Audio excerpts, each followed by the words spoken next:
Ganda ka pa sa morning at heto nga meron na naman batang nag-away na naman sa home shop na hindi na naman nagkaintindihan. Dahil siguro nag-asaran sila at napikon na sa isa't isa at ganito yan nangyari.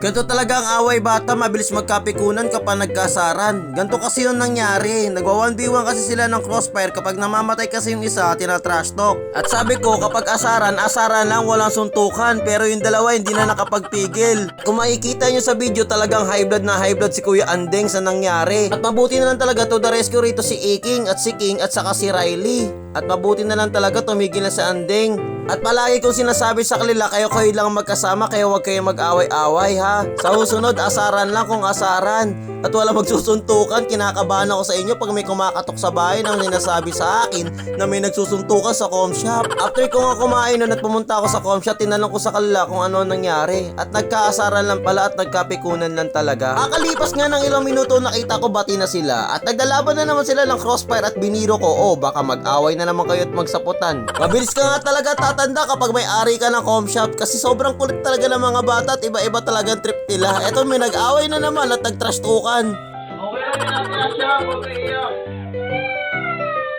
Bawi tayo din. Bawi pa na! Hindi na kayo makakabawi! Huwag na kayong nasa! Huwag na kayong nasa! Manalabog pa! Nangabot? Nangabot? Nalimit? Ay, babe. Lagay natin sa ano? Joke lang!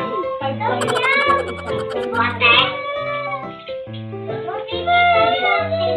Pwede, huwag mo sa rin siya siya, naiyak mo na eh. Uy!